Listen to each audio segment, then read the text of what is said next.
In today's video, we are going to try and solve an issue that we have with our mud mower over here. Now, for a very quick refresher, for those of you that may not know about this build, this is the LT11, which stands for lawn tractor. Now, this build here, I built some custom wheel lights for it, for the front and for the rear. And as you can tell, it is also sitting on a lift. The lift I built myself. We're sitting at about 7 inches in the front, factory in the rear, so she's leaning.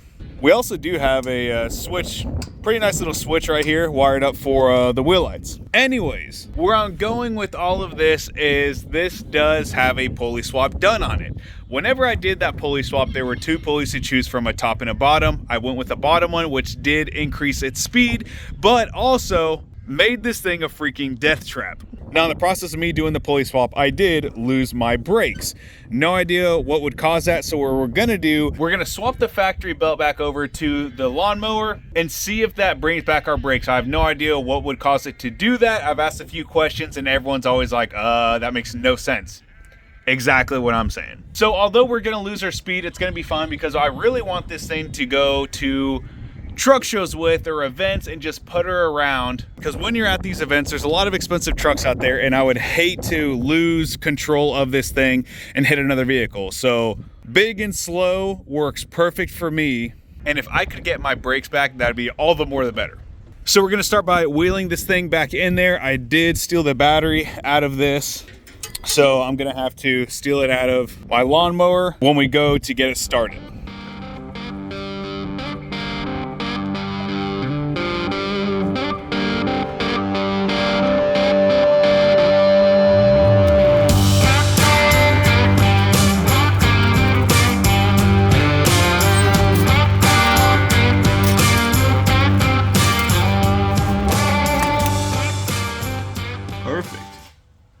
Alrighty. Here we have the pulley that I chose, and this is the pulley that it was originally on. I don't remember how this went. I'm assuming this went through the top. I'm assuming this runs the same way that it did from this pulley here, through here, and then slips through the top up here to this pulley. I run a string line from this pulley through all these little pulleys to this one here, and then we'll measure the string and that'll give us our length of the pulley that we need to swap over to this one. I'm hoping that kind of fixes our issue. Again, not sure how that even correlates with not having brakes, but I know that exactly in that point in time, whenever I did the pulley swap, that's when I lost brakes.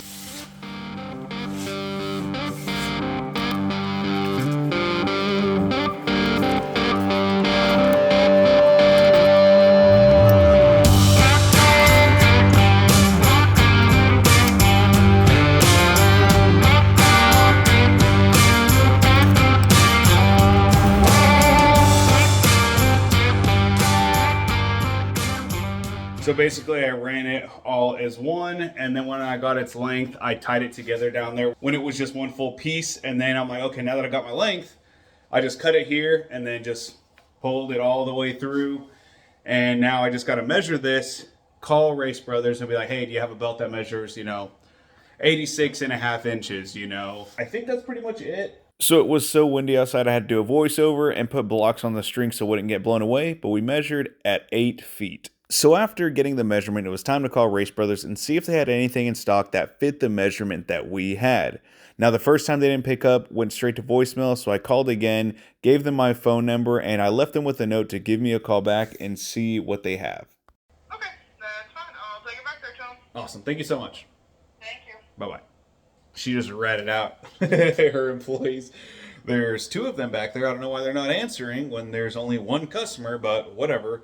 So at least she was nice enough to take my information down and everything, pass it on to them. So we'll see if they answer or give me a call back. I'm going to go double check my measurement because now I'm second guessing myself. I'm pretty sure it was 96. Alrighty, so $30 later and a drive to town, and we got our belt. So she said if it doesn't fit that we can get it swapped back out. Fingers crossed my measurements are correct and it fits, and if not, I guess I would just go like 2 inches longer. I don't see why this wouldn't fit, but we'll see. Before I go about putting on the new belt, I'm going to try the old belt before removing everything, because I did notice even though there's a lot of slack in that old belt, it will still fit on the tiny pulley that's on top. Currently we have it on the big pulley on the bottom over here where I showed you earlier. So we're going to try and do that even though it's super loose and see if that at least gives us our brakes. And if it does, then what that means is all I got to do is find the right size pulley in order to give us back our brakes and our clutch. So to be honest, I don't even know if I needed to swap out that belt. When I got down here and the more that I looked at it, it looks like all I did with the original belt is I moved it from that lower pulley to the top pulley, because a lot of those parts just look like they've never been touched. And I haven't touched this thing in like 5 years or so. So it's kind of a foggy memory when it came to that. So what I did is I just kept the original belt on there, moved it to the other pulley. There's a lot of slack. I'm going to see how that goes from there. So I'm going to just button up a few other things, and then we're going to see if we have all our gears. Okay, so we got the battery on there. It's time to back it out of the garage and see if we miraculously have all of our gears, I guess.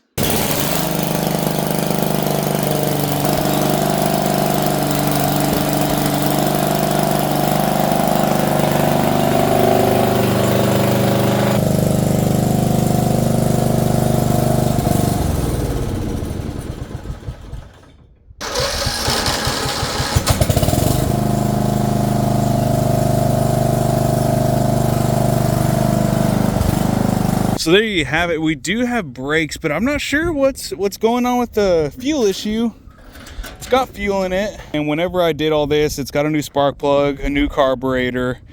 I don't know. This is all spinning on its own, and it is pretty loose, so I'm starting to think that it has something to do with how loose the belt is or whatever. So I don't know. We'll play around with it a little bit more.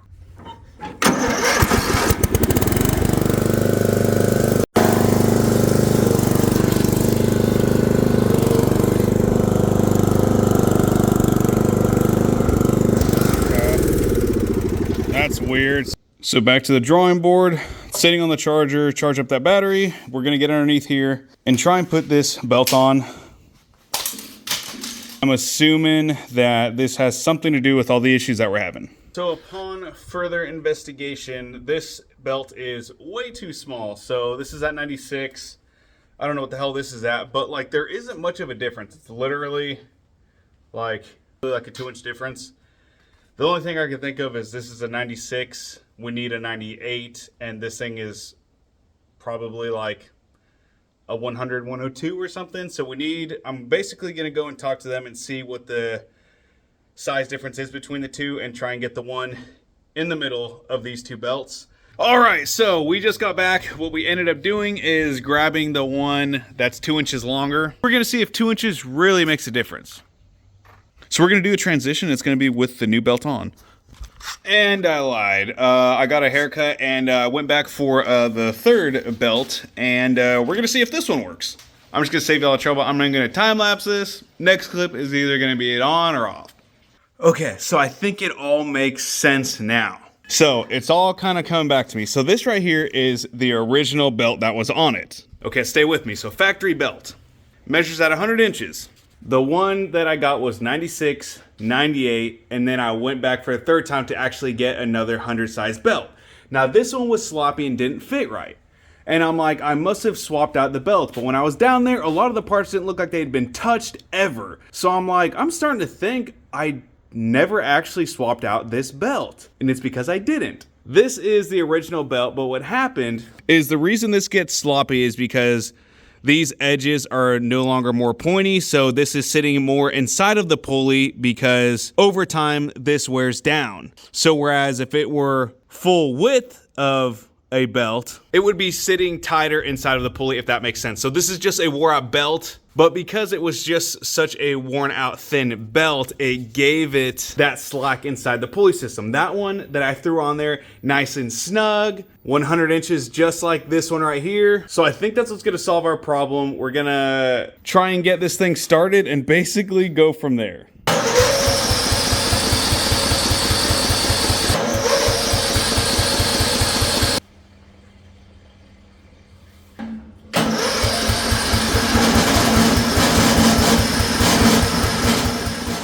right, so typical Ford gave us crank no start. So what we ended up doing is we're gonna go ahead and clean out the carburetor real quick, because when I dumped out the carburetor with a bunch of nasty fuel in there.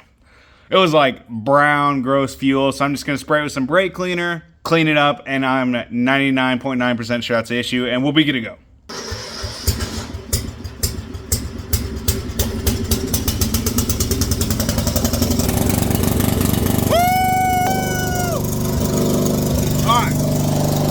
We have success. So I didn't record because I didn't think I was gonna get it to work.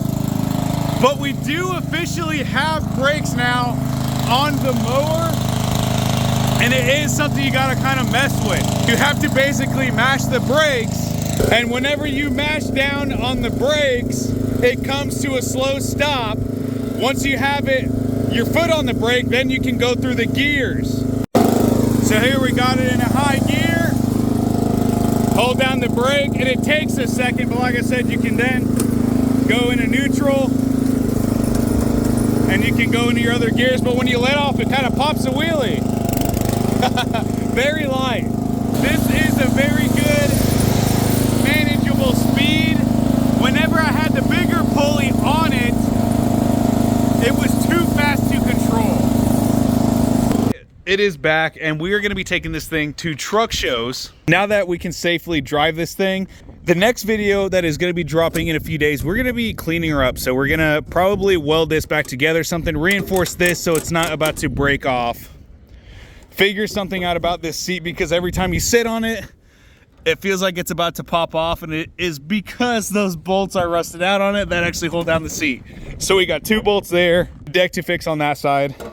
This side seems fine. And one of the best upgrades for this thing that I've been waiting to put on is in here, my garage. I've been saving these bad boys forever. Woo-wee! It's probably gonna have to sit somewhere like this so it doesn't block the headlights. But let me know where you guys think we should put this. I don't know, that's probably too low. Ideally, right there, maybe we can make something work like that, because the headlights you're not gonna see crap out of. I'm gonna take this board off that is nailed to it. But yeah, let me know where you guys would want to see that bullhorn setup at. But thank you all. We'll see you guys on the next one, and stay tuned for the modifications that we have coming for tomorrow's upload on our lifted lawnmower build. And if you guys made it all the way to the end of this video, comment down below finish to let me know that you made it this far. And if you could like and subscribe, I would greatly appreciate it from the bottom of my heart. I will see you guys on tomorrow's upload. Thank you guys for watching. See you soon.